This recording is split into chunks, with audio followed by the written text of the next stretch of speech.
hey, just because you're paranoid doesn't mean people aren't out to get you. So a lot of times you look at somebody, you go, man, that's a dumb fear. What are you doing? You shouldn't be afraid of that. That's no big deal. But then on deeper inspection, you realize you're operating a lot of your life out of fear. And Mm, so today we want to talk about how it might be to have a life without fears. What do you think, John? I think it would be. I think that's a superpower. One of my favorite comic book titles. I've never even read it, so I can't claim it. Is The Man Without Fear. It was the relaunch, Frank Miller's relaunch of Daredevil, the first season of Oh, the show, which you and I because he watched. does operate completely fearlessly. Yeah, the first season of the show is based on that comic book, The Man Without Fear. So I love the title. But even in our more mundane, less martial artsy crime fighting lives, it would be so. In fact, we've met you listener. I've probably met people who live without fear.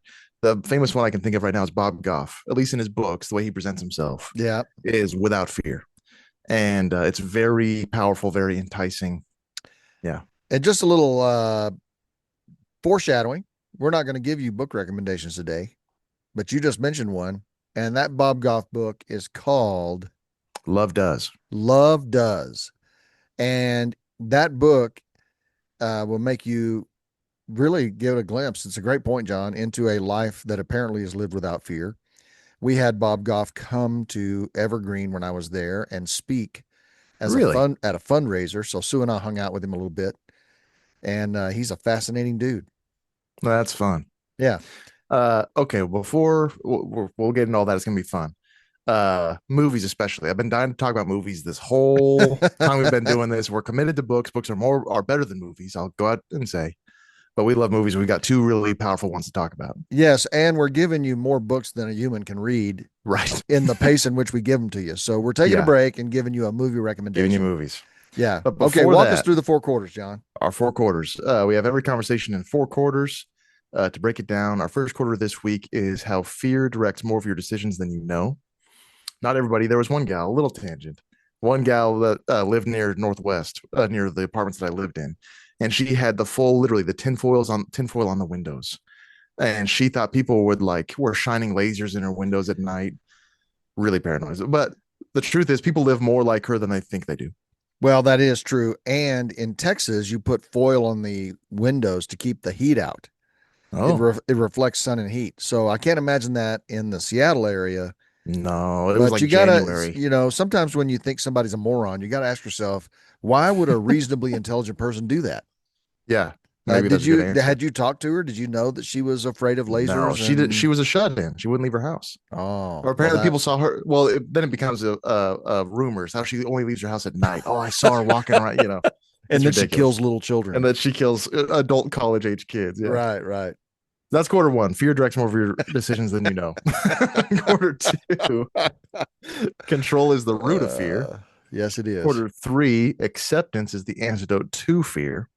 And quarter four, going on the offensive, living on mission. I'm really excited about this conversation. Yeah, it's going to be a great one. And I think that even if you would say, well, me and Bob Goff, we're like that. I'm not Mm, fear operated. Stick around because you may discover that fear is motivating you more than you thought. And you'll at least get some good counsel for all your terrified friends. yeah, So stick around. Okay, John, opening shtick here. What is your worst or most memorable nightmare that you've ever had? I can. I don't remember my dreams very well normally. Do you dream in black and white or color? Color. Oh, Do you dream black and white? I have no idea. I don't remember. What do you mean? You're about to tell us about a nightmare you had. I know, but I don't know if it's in color or black and white. I'm not paying attention to that kind of detail. I'm terrified. I can picture the color. Okay, Okay. there's an even older one. That was gonna no, I'll stick with one. Okay. The one that comes to mind Yeah. is we are in the first house we moved to in Colorado. So I'm like six, five or six. Okay. And we'll What we definitely called the mayor's house because we the were mayor's house. renting the house from the mayor of Lone Tree. Yeah. Yeah. And I had this nightmare that we were touring a volcano. We're inside a volcano. So this is a little kid's understanding of it. Yeah. We're on like this rocky shelf and there's lava right here and there's the big hole of the volcano on top of us. So we're like in the mountain. Yeah. And you guys, my parents and family are with the tour guide way up ahead. And it's one of those where no matter how hard you try and run, you can't catch up and they keep getting further and further away. It was one of my first terrible Mm. nightmares. I woke up and was so relieved that that wasn't real. Did you run upstairs to see if we were alive and still there? No, in fact, my room was already on the second floor. That's right. But no, there was a time after I saw Tim's copy of The Hangman's Curse, and there's a little illustration in there of the Hangman. Uh-huh. And I slept. You guys had a little thing at the foot of your bed, or maybe it was the window seat. You had something like that in that Yeah, room. yeah. And I slept on that for about 2 weeks after seeing that picture of the Hangman. But anyway, tell us about yours. What do you got? Well, mine is not the most or the worst, it's the most recent. So I keep having this dream periodically that it's Sunday morning and I'm on my way to the church, and somehow, usually for some stupid reason on my part, I don't get there on time. Um, in one case, I'm speaking at this huge stadium full of people. It's like a mega gathering, and I can't find my way through the complex to the stage. Mm. And when I do, I don't have my Bible with me. And that's that one. Or another one that happened just this last Saturday is I decided to go grab a cup of coffee with a friend of mine when church started. Oh. And then I realized, I'm supposed to have started teaching 10 minutes ago. So I zip back to the church. In all of these dreams, what happens is people start leaving because nothing's going on. Hmm. Like nobody jumps up and covers for me. It's just blank. And so by the time I get there, people are heading for the exits, and I'm begging them to turn around and come back for a shortened version of my talk. It's horrible. Man, So it here's the doesn't take. bonus question. Well, I tell you, it doesn't take Joseph the Dreams, fear to decipher that one. I can Okay, tell you tell what me that what it one means. means. Tell me what it means. That one obviously means that you got this whole world on your shoulders, and you got to beg people to listen to you. Mm. And if you don't perform, they're all just going to leave because there's no one in the pipeline behind you. That one's easy. Okay, Dr. Phil. So what should I do about that? Stop it. What do you think your dream was telling you, a little kid stuck in a volcano? And the more you run toward mom and dad, the further away they get. What is that telling you? I don't know. I wonder if it's um I've felt distance from my family. I wonder if because the Mm. siblings were with you, the other siblings were all with you, and I was far behind in a dangerous Oh, place. So I wonder if I was afraid of inaccessibility mm, or something like that. poor That one's a little John. more. I know that one's a little more rich. Yeah, Exhibit We A. had so Thank much you. sympathy for Yeah, you. no kidding.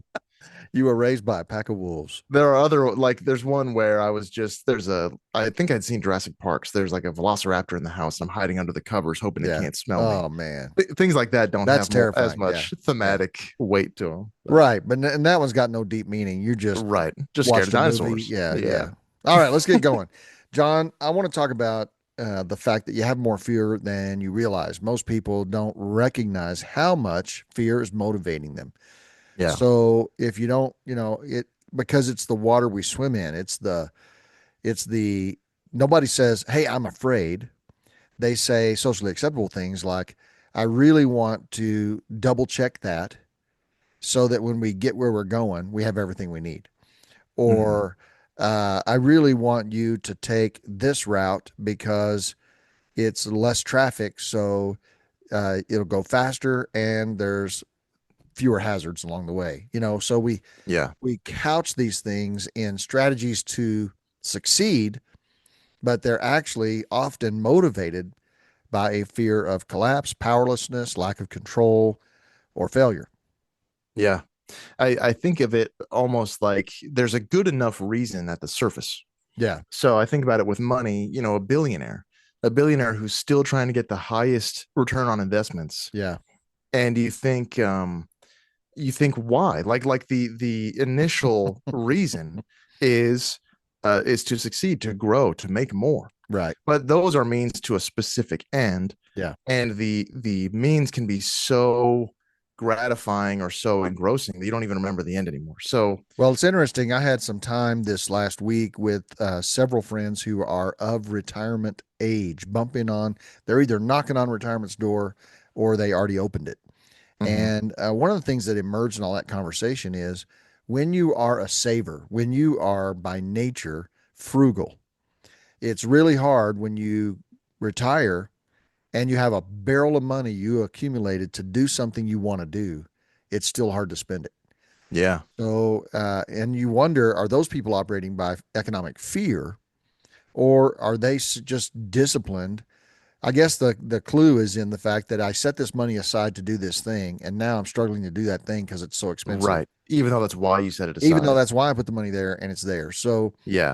uh, Well, I think about, so even we accept certain things without going further, I think as part of just habit. So you would say, like, for like, money is a great example for this whole conversation, I think. Why why do you need more money?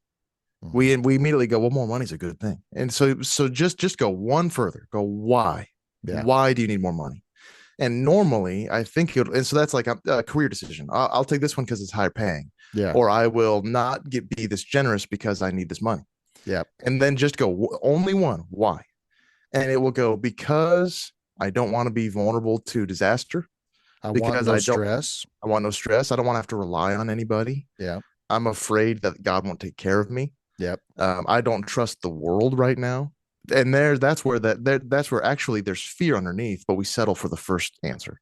And I can confess that my parenting, and this is I've tried to encourage as many parents as I can, that fear is a horrible parenting motivator, Mm, because what you do is you start parenting to avoid what you're afraid of rather than parenting to cultivate what can make somebody healthy and successful. mm, So it's a totally different approach, and it's horrible. And I think uh, you know um, lots of young people struggle with anxiety to some degree. I would say all five of my children have a relationship with anxiety. And I wonder if that's the root of it, is that they were parented by a guy who was parenting them out of fear of failure, loss, harm, tragedy. You know, when you parent, for example, just think about if you're parenting your kids because you want them to save their virginity till their wedding day, and then you do all this stuff rather than cast a vision for healthy sexuality and the gift you would be giving your future spouse and the beauty of knowing only one person, blah blah blah. Instead of doing all that, you're just saying, don't do that, that's going to ruin, it's going to hurt you. And so you try to motivate with fear tactics. Our political world right now is entirely wrapped around fears. So each party is trying to persuade you to look their way so that it alleviates one of your fears. yeah. Well, that's a great one too, because you think, which of these is calling you higher? Yeah. And normally the rhetoric isn't, come with us so we can really win. We can really do something beautiful. Yeah. It's always, come with us so that the bad guys don't get the football. Make That's sure right. we get the Because football, they are keep it out coming of for their you. They're hands. coming Yeah. for you, John. Yeah. They want to ruin you. And then you think about people's faith, their faith systems, their theology. How much of our faith system is designed to avoid the wrath of God, or to avoid punishment, or to avoid hell, or to have an eternity we don't desire, versus, man, heaven starts right now. You can Mhm. start your eternal quality of life today. And so casting a vision for what you can gain versus focused on what you're going to lose. And we do it, I think, all the time. We do it in the way we manage our relationships. If you're in a dating relationship, uh, the news that you watch is a uh, steady helpings of all the reasons you should be afraid. Yeah. Well, and that's, we talk about it a lot, that fear is a good moneymaker for companies. It's how Yeah. it's 80% of marketing today is fear based, and it's a powerful motivator. So, well, yeah, go ahead. Well, I was just going to say we're going to get into some action items here, just a couple of them. But the reason this is important is because you might brush over this and go, nope, not me, not me, not me, not me. I'm pursuing my career with vigor because I want to succeed. I'm saving money for the future because I want to have a great life. Uh, I am, I am just ready to flourish. I'm not operating by fear. And so this first quarter is really just to get you to consider the possibility that even some of your positive efforts to prepare Mhm. are motivated by a fear of being unprepared Well, yeah, rather you want to than, yeah, talk about fruits.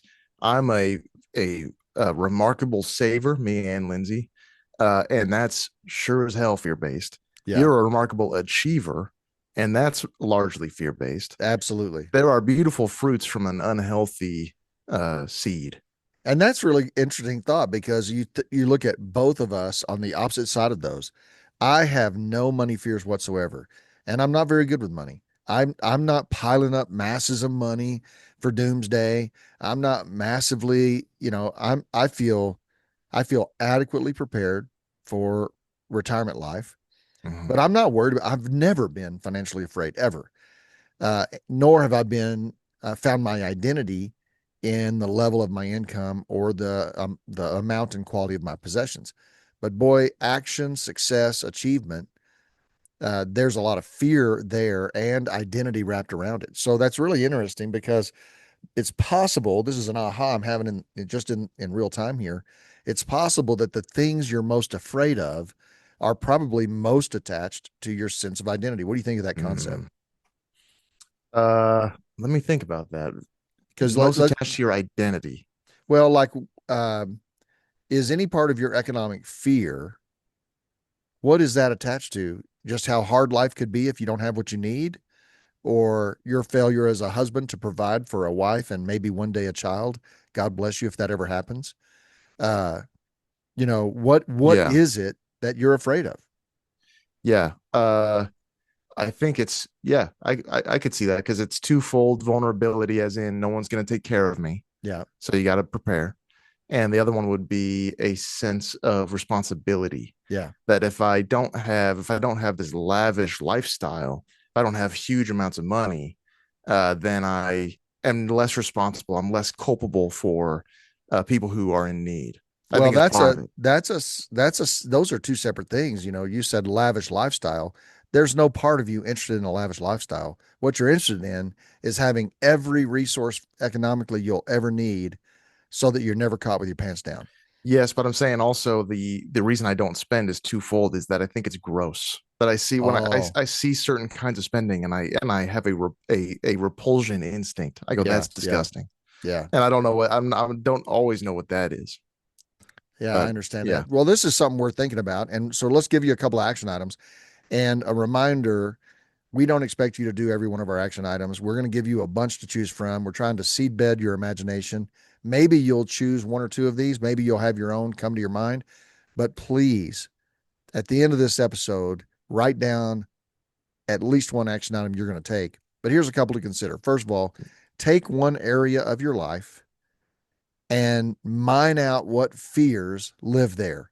So whether that's your economic life, whether that's if you're a parent, your parenting life, whether that's your career life, uh, whatever, pick one zone of your life and dig deep to see if there's any fear living in there that is motivating your behaviors. beautiful. Another action item, I only have two for quarter one, is to pick a day of observation to watch people around you and discern which of their actions appear to be actually fear motivated, and make a list. And the goal of this is not so you can be the game warden of your zoo of friends, but it's to see that within yourself. That's how Yeah. you would actually then you can turn that and go, okay, that's how I see it in them. Can I see that same mechanism in me? Sometimes it's way easier to see something in somebody else. Yeah, All for right. sure. Quarter number two, we're going to talk about control is the root of fear. Tell me, John, what makes you believe that control is the root of fear? Because I think, and I never want to speak on behalf of the whole human race, but there are certain things that I think are just unanimous. Yeah. I think all of fear is based on the uncontrollable, on things happening to you. No, so like say you have a man, what would be a good analogy? What would be a good you have like a glass vase and it's locked in a room that only you have the key. Mm. You're not worried about the glass vase getting broken because you're the only one that could knock it over. Right. As opposed to a glass vase on a three-legged table in a busy room with kids running around. Yeah. There's something that could happen apart from your control. That's a very silly analogy, but it comes into things like relationships specifically, people, the future. Anxiety, as we talked about, depression is normally past focused, and anxiety is normally future focused. That's because the future, this unknown thing, is full of uncontrollables as far as crises in the world, or a diagnosis, or the death of a loved one, or in relationships. We try and control people because we're afraid that they will act in ways that we don't want them to, Mm-hmm. and we can't control people.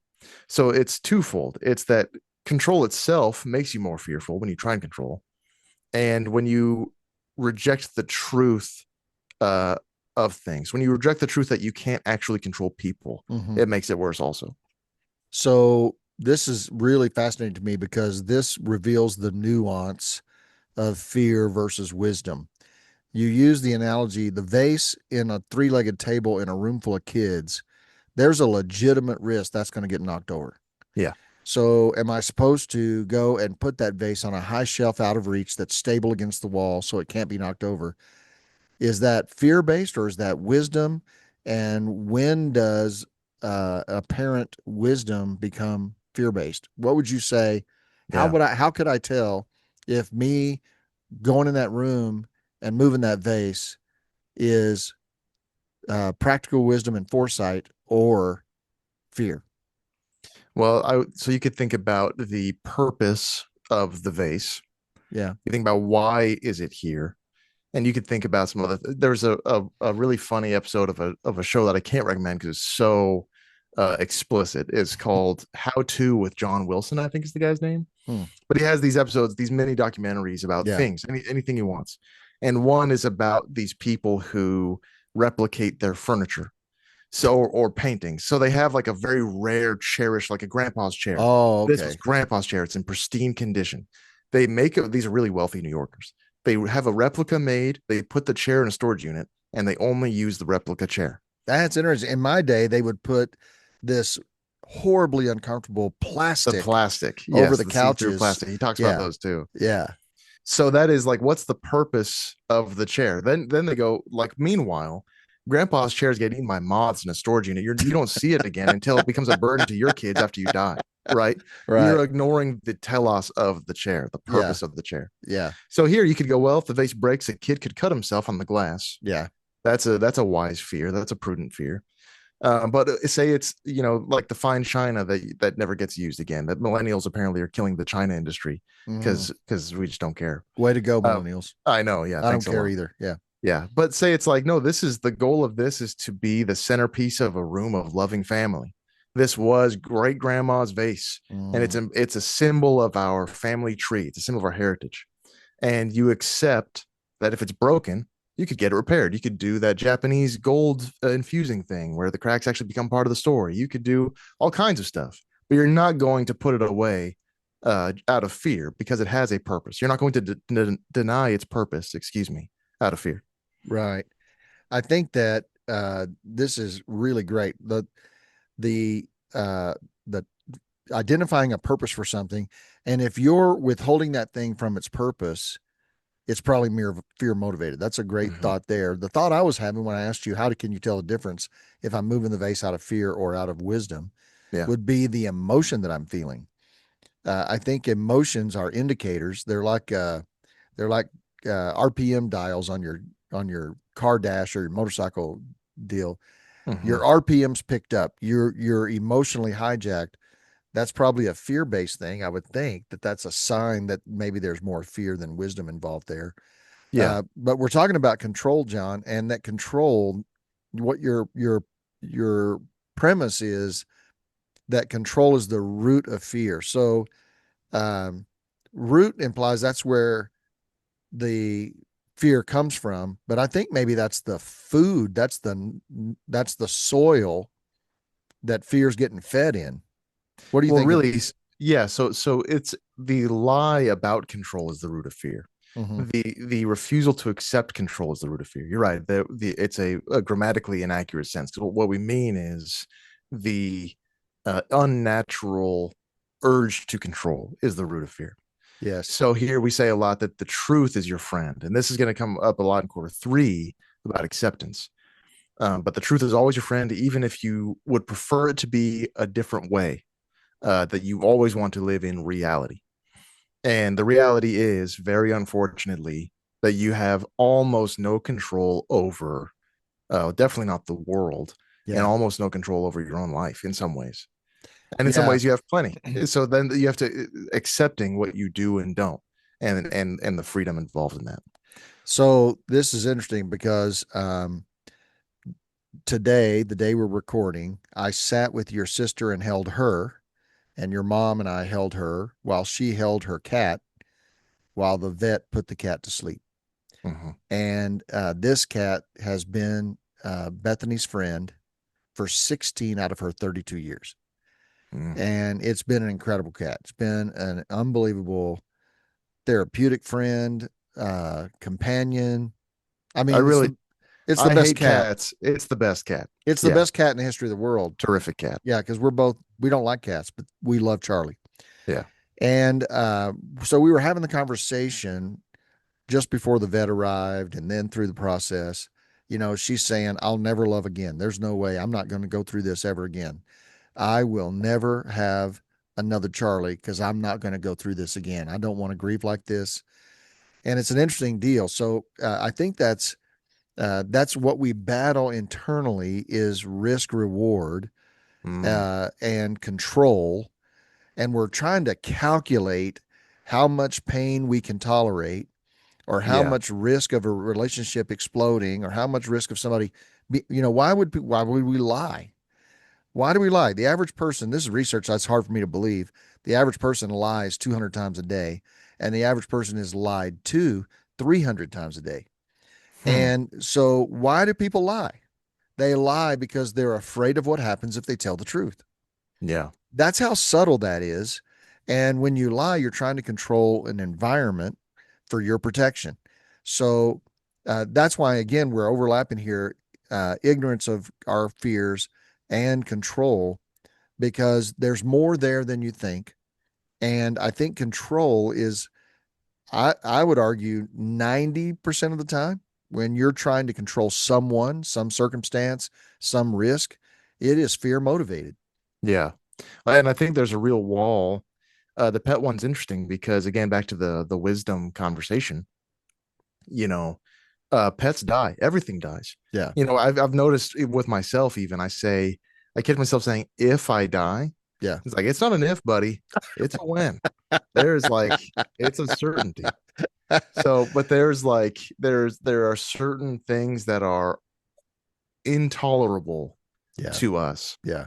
So there's that. Yeah, maybe it would be prudent on the pet front. You could say, well, it's really not worth it. It's not worth what it would do to my life.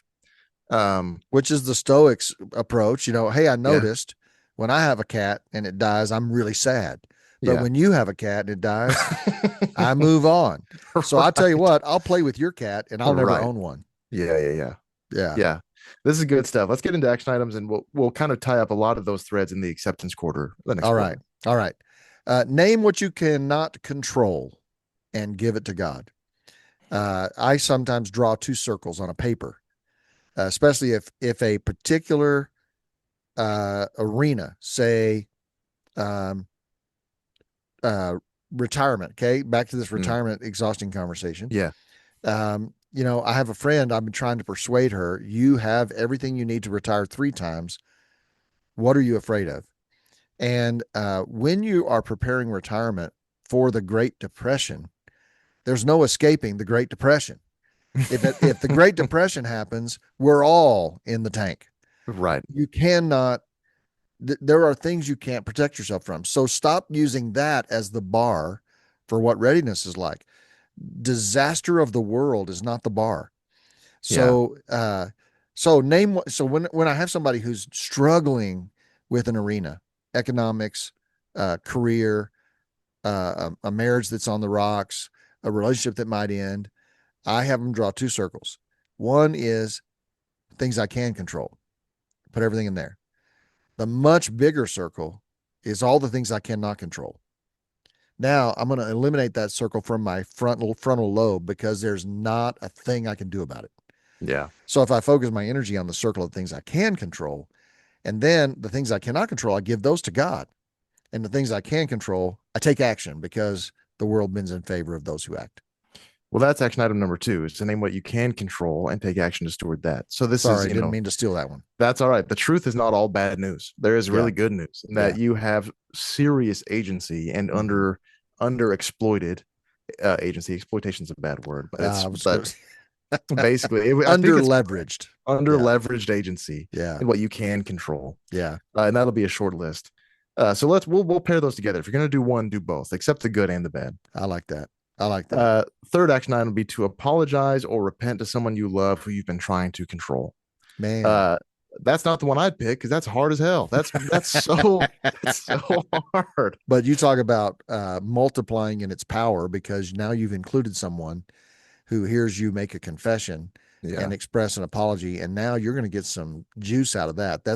yeah, That's going to fuel a deeper relationship. So that's a powerful thing. So no consider it. kidding. Yeah, All right, halftime, John. We decided movie, not book. And seriously, I've been realizing that I haven't even finished all the books we're recommending because we're recommending them so fast.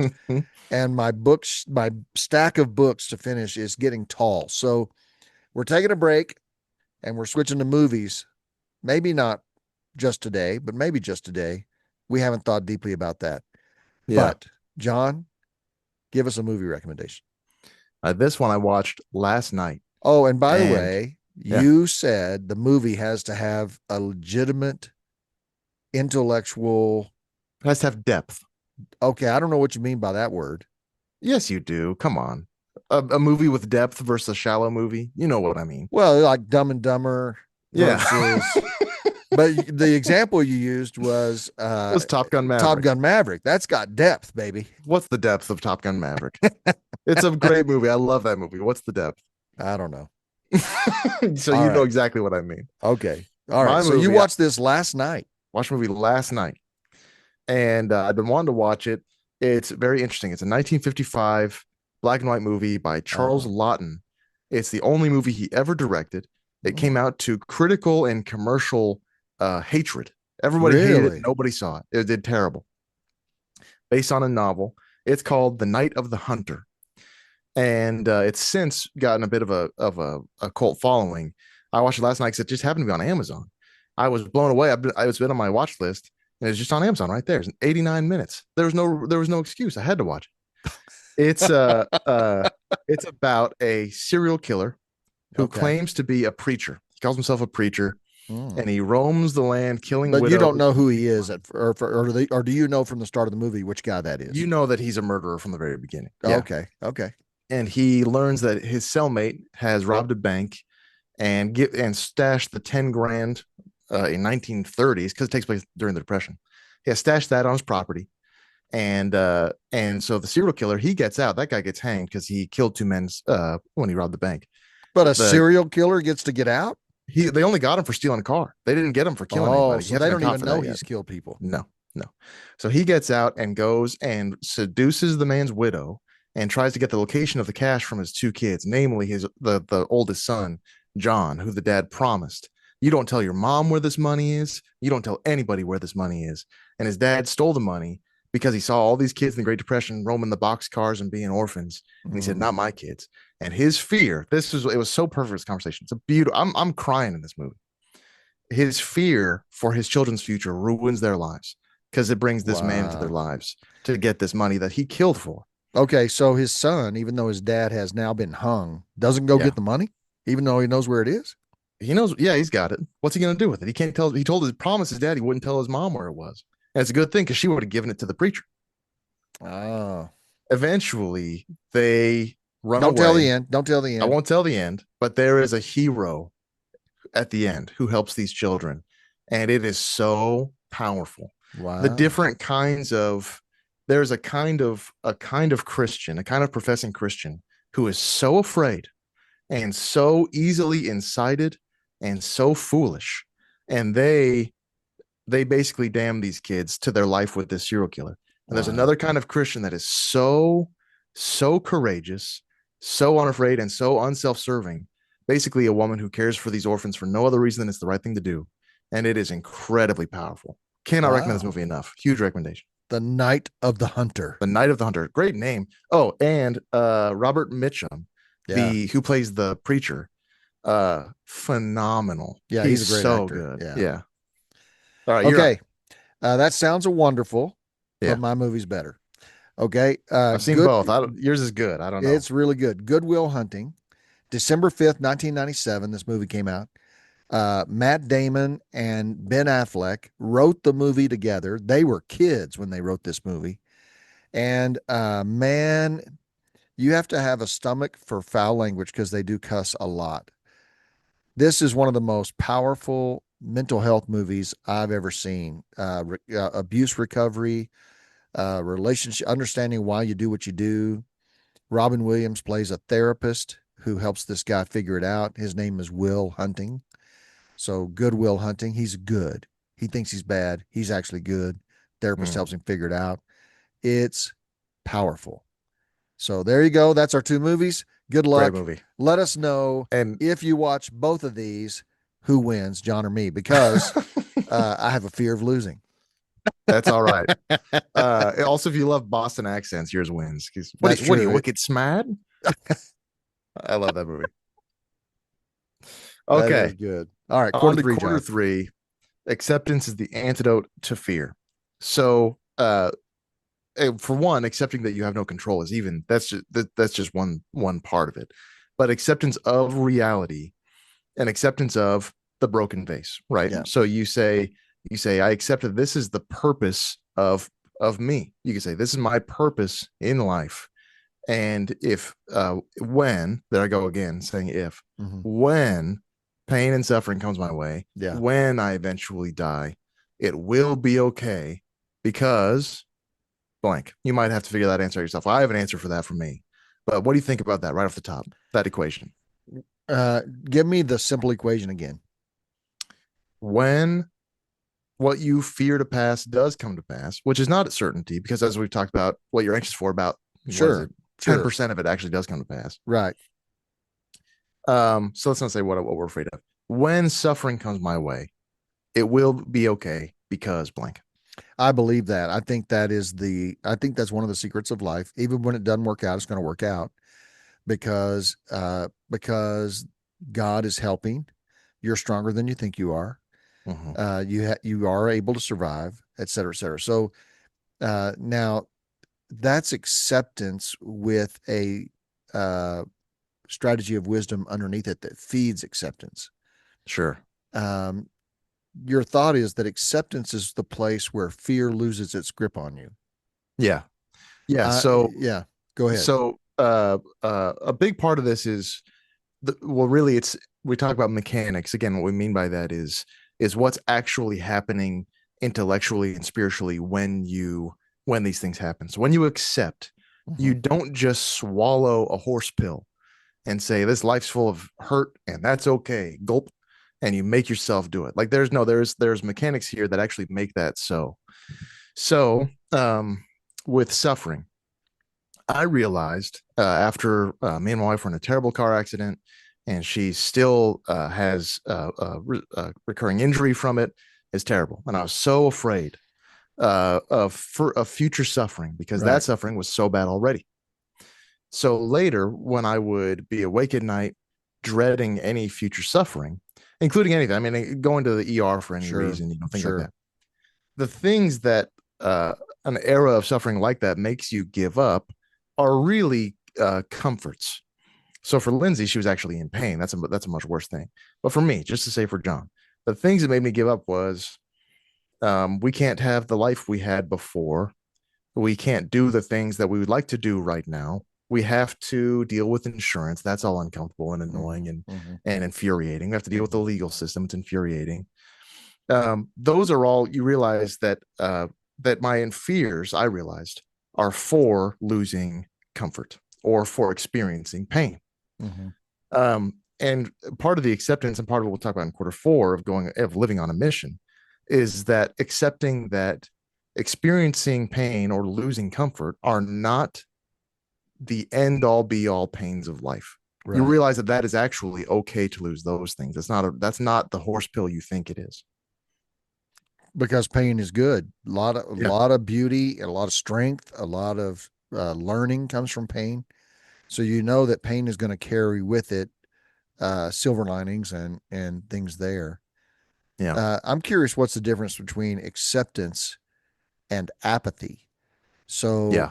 uh, so let's say, uh, let's say you're a professional golfer on the tour, and you accept that you'll never be the number one golfer in the world.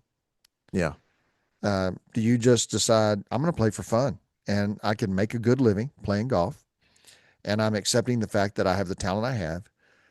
Or is acceptance also stewarding the talent you have and making it go to its furthest degree out of just, I should steward this thing I've been entrusted with? You know what I mean? So sometimes Yeah. for an achiever, I get concerned that if I choose acceptance, I'll also choose complacency. Yeah.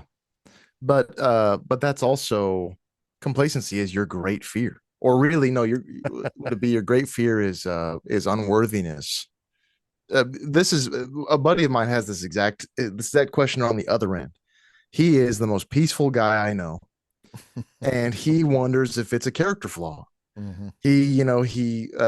He shoots houses for work. He for a real estate Yeah. photography is what he does. Yeah. And so if he is in traffic, I see because he's talking about, am I too peaceful? I say, well, if you're in traffic going from one street to the next, you got to get there to catch the light at this time. You're not freaking out. He goes, no, what can I do? I'll get there when I get there. And he was worried, what if that doesn't put a fire under him?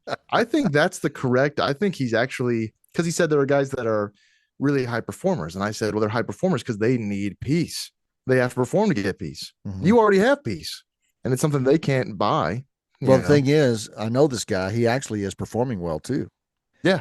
So his piece has not demotivated his work ethic. Yeah. So Here's an, that's a pretty good combo. yeah, for sure. Um, another, so acceptance and apathy. Uh, there's Here's a real example. So the guy who caused that accident, he was a drunk driver who hit Yeah. us years ago. He is 5 years later, 4 years later, and he is still not even on trial. He didn't show up for his last hearing, Mm. and there's no warrant out for his arrest. There's just sit and wait. And there's a chance Wow. this guy will never serve jail time. Uh, Here's the twofold. We desperately desire justice to be done on earth, Yeah. right? We can pray for that. We can petition the courts for that, write victim statements. And I know for a fact that justice will be done at the end of the day. I Mm. can pray that this man will receive mercy at the end times because of the blood of Jesus, that he will Yeah. submit his life to Christ. I can pray for that and trust that should he not, or however it works out, the balance will not be skewed at the end. And so if this doesn't happen, I don't have to be racked in fear that it won't happen potentially. Mm-hmm. I can both petition and accept at the same time. How does that sound? Well, that's really good. I would say there's a layer too. So you're saying I can take all the steps I can take, make the statements I can make, advocate for justice where I can, while also accepting the fact that it may never come in this world, and I can live with that because I have to accept the fact that the world's not perfect and things don't always go the way they should. I Yeah. think that there's a faith layer underneath there that says, because when I think about justice for this guy, what I want him to do is not do this to anyone else. And Right. he has a stack of DUIs. So the chances of him doing this to someone else is pretty high. So big motivator for me to have for him to have justice is that no one else gets hurt. But there's a layer, a third dynamic in this, which is my faith, which calls me to desire this man's good. So I would desire that he would find sobriety and that he Mm-hmm. would find a mission and purpose in life so that no one else gets hurt and that he becomes a fully functioning adult. That also helps me accept justice or not justice because I can pray to God that this ultimate good would take place. And that gives me another place to put my energy that might go to control or fear or whatever Yeah. else. What do you think When of that? yeah, absolutely. And call me out if this is the too much of the apathy, but this is where I accept my lack of control. It is not up to me. It's now up to the courts, Hmm. this man's whole future. Right. So yeah, I want him to go to jail for no other reason than he could get sober and that he's off the streets Hmm. and for justice to be done. Hmm. And it is completely out of my hands. So in that acceptance, I feel the release of fear because I have no more say in this man's life. He has his own fate, his own destiny. And would acceptance and surrender be synonyms here, or are they Yeah, not the same thing? probably, and both have equal threats of complacency, I would say. Because Yeah. surrender, you think, well, the fight's over. I gave Yeah. up. I'm You know. raising the white flag. I quit. Yeah. When I surrender, I quit. But what Yeah. am I quitting? I'm quitting anxiety, worry, control, a need for something specific to happen. Those are beautiful. I think that um, the mystery here, I would say the surprise at the end of this, Yeah. is that if you are like me, an achiever, and you need achievement, you need to produce, you need to be fully functioning, you need to contribute. When you surrender the outcomes of all that, and you surrender and you accept the fact that you're deeply loved by God, whether you do another stinking thing that contributes to the world or not, you actually become more productive. Hmm. So I think that's one of the beautiful parts of this. I think you're talking about your friend who has peace. That might be really what this whole conversation is trying to accomplish, is to live a life of peace. Yeah. And what is robbing your peace is your fears. And so I'm digging that, John. Let's get to some action Yeah. items and Yeah. get specific here on how we might move toward acceptance or do something that will help us. Yeah. I love it. First, we would suggest, and again, pick any of these or none of these, is to choose one thing that's driving you anxious or crazy Mhm. and make a list of all the good reasons to choose acceptance over fear for that one thing. Because there are some good reasons. So if you'll Mhm. if you'll use your imagination, you'll realize there's a lot of good reasons to do this. Yeah. Second action item is write out a prayer to God, acknowledging your lack of control and acknowledging your fears. Then ask Him to help you release it to Him, and then thank Him for honoring your heart. And Hmm. the reason I say write it out is that thoughts disentangle themselves when they pass through our lips through our fingertips. So what you'll discover if you start to write a prayer is you'll discover more will start flowing out of you by doing that. So that's the reason I suggest writing out the prayer. I love it. All right, on to quarter four, going on the offensive, living on mission. The saying you always say it better than I me. What love is this it? saying. Yeah. The goal of life is not to arrive safely at death. Yeah. That's the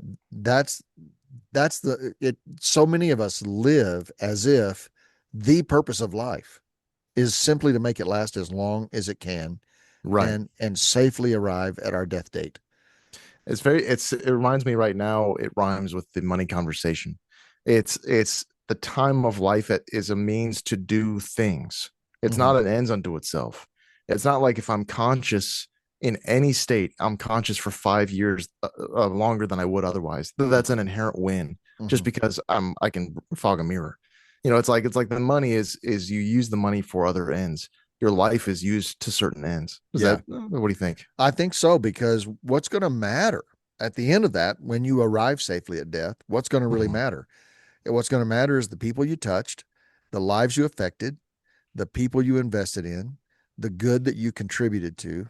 These are so man, focus on the mission, not the threats. Focus on the vision, not the risks.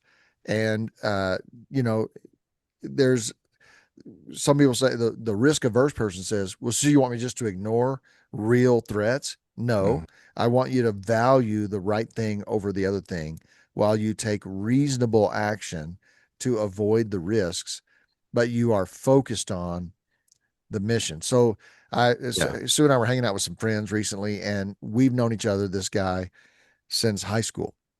We hadn't seen each other for 30 years, but we met in high school. And we had two mutual friends that we really admired and liked. Both were phenomenal motorcycle riders. They've been riding Mm. motorcycles their whole lives, and both were killed on their bikes. Oh And man. they were killed about a year apart. And um, and so one of the guys that knew these guys, uh, Tommy was the young guy that died, and he pulled out of his driveway to turn left on the road, and a van was passing a car, and it was Oh. nothing you could do. It was over. And he was actually a Harley Davidson mechanic, and he was in these rider clubs. And there were like 300 Harley riders at his funeral. And but one of the guys that was in his Harley group, he said he told my buddy, this was my fourth friend to be killed on his bike this year.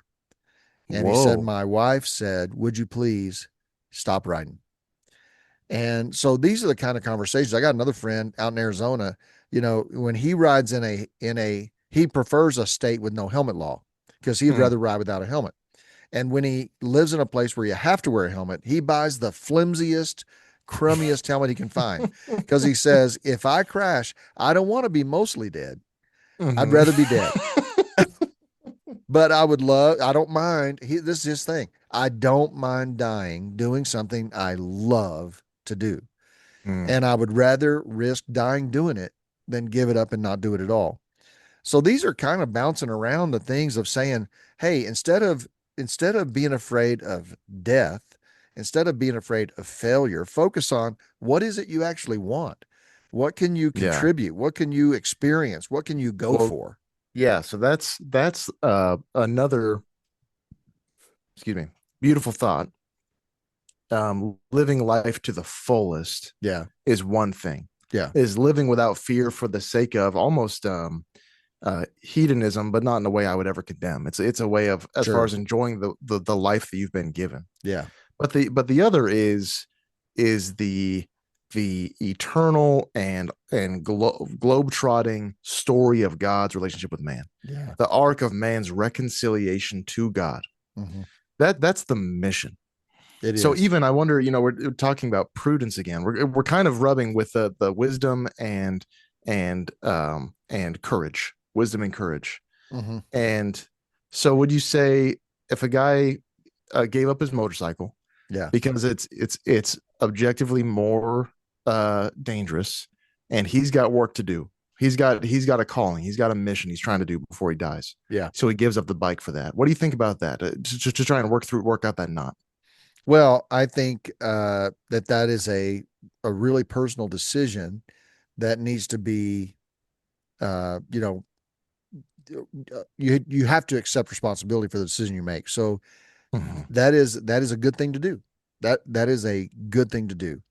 Um, so we have a mutual friend who's 72, I think, and he in 72 years he has owned 66 motorcycles, and he loves motorcycles. Yeah. And so last time I spent time with him, we were talking about the risks of riding, actually with Sue.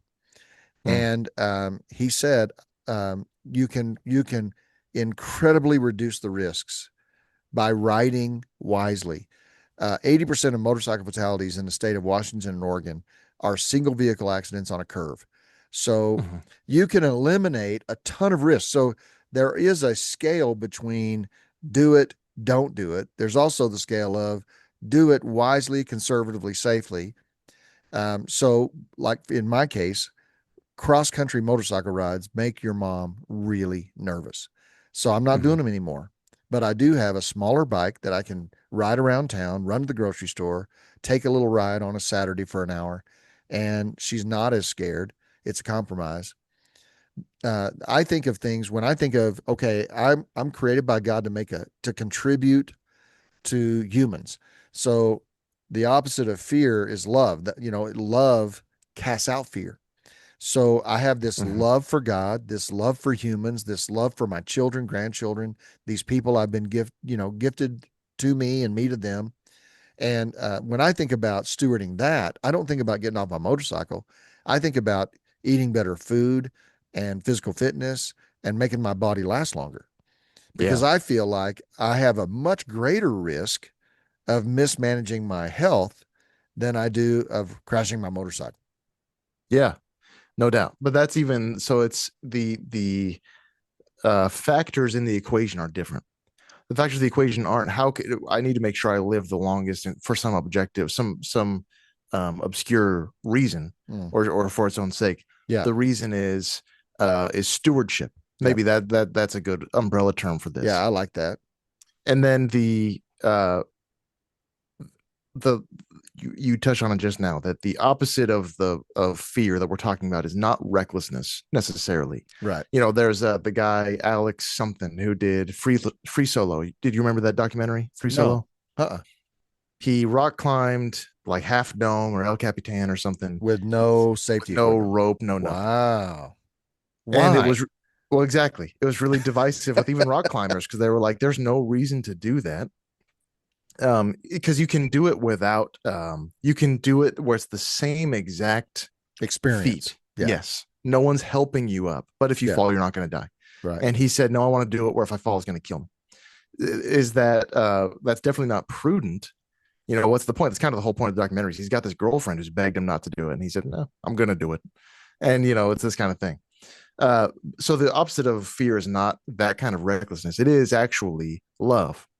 And the truest love that we're talking about, and that's this kind of missional love, is always is often opposed to fear in that it will ask something of you. Mm-hmm. It will be uncomfortable for you. It'll sacrifice comfort. It'll sacrifice pleasure to achieve this kind of love for someone else. Yeah. So I think where all of this is merging together, because we've been in a big circle, where it converges is I want to do something meaningful but risky. But why? Why would you do that? Why would you take those risks? And also, there are some things worth risking for. Yeah, So being comfortable, being complacent, being, you know, living for entertainment, that is not a life worth uh, preserving. You know what I mean? It's yeah, so, uh, so don't, uh, don't take risks for no reason, but don't avoid risks when they feed a life of meaning and purpose. yeah, And that's going to be love. Now we're right back to love is risky, love is yeah, dangerous, love is going to guarantee hurt, but also being anchored in the fact that I'm deeply loved, yeah, and that I am created by God, by His hand, in His image, for His joy. Man, you can have a mission in life that really starts to reduce the noise of these fears and might also give you wisdom in those risks that you're wanting to take. Is yeah, that yeah. So there are certain there are me and Lindsay are both introverts, and we love our time together at home in silence and yeah, in peace. yeah, So there are times where we have a week full of obligations or appointments, full of yeah, appointments in the afternoons, in the yeah, evenings, and so we'll get an opportunity for one more, and it'll be either the fourth or fifth that weeknight where we got something to do. yeah, And so there's what's valuable is when me and Lindsay have one-on-one time. That's mhm, valuable. That's real. That's you need time with just your spouse alone. right, But there's time where we are both in our own worlds at home and mhm, we just want peace and quiet and to be entertained and comfortable. yeah, That's a different value, a much less valuable value. right, So, we'll say when we were going up to see uh well, no, that one's probably too vulnerable. When we are called to do things that don't sound appealing, yeah. they don't sound pleasurable or They're comfortable. not. Doesn't sound like fun at all. No, but we say to ourselves, we say to each other, what better way to spend time is there than in around people we love? Yeah, So even if it's for something we don't care about or we'd rather sit at home and be comfortable, yeah, what better way to spend the time that you have breathing on earth than around people you love, hmm, encouraging people you love, eating with people you love? yeah, So that doesn't take a lot of courage necessarily, but that's part of the restructuring we're talking about of yeah, I've accepted a different value system, and I've accepted that I don't have control over certain things, Mm-hmm. and I've accepted my mission for God, Yep. why I'm even here to begin with. Yeah. Yeah. Yeah. And for people who are financially fearful, taking $1,000 out of your savings account to radically affect someone's crisis is Hmm. a beautiful thing. And is it really possible you're going to end up exactly $1,000 short of survival and meeting your needs? Probably Yeah. not. And so that's a place where you can stare your fear in the face and say there's a value greater than economic safety or economic extravagance. There's a greater value, which is generosity, kindness to humans, making a difference in people's lives. That is a greater value than extra money. And so Yeah. that's Because where the vision starts to help you overcome a fear. yeah, that's going on the offensive. That's Yeah. because Yeah. again, what are the odds that it's going to come between? It's going to come to the point where you can't afford food or housing. Yeah. Yeah. Not in our country in this time, not very high. Yeah. So I think what could be a better use for this money Yep. than this kind of calling? What could really be higher than that? Yeah. Yeah. Yeah. Well, man, this has been a great conversation. Let's finish up with a few action items, John, and then wrap this thing up. So, action item number one, if you were thinking mission first, like my life is on mission, my life has a purpose, what bold step would you take this week to live out your mission? Beautiful.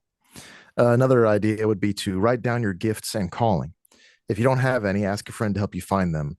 But once you have the list, strategize on how best to use those in this missional mindset. Perfect. Last one. If you if you feel like God is asking you to do a thing, name the fears that are holding you back from doing that thing. Hmm. Because naming them gives you a chance to then assess them, how real or not real they are, and what how they can be mitigated, so that you can move boldly towards obedience to God. I love it.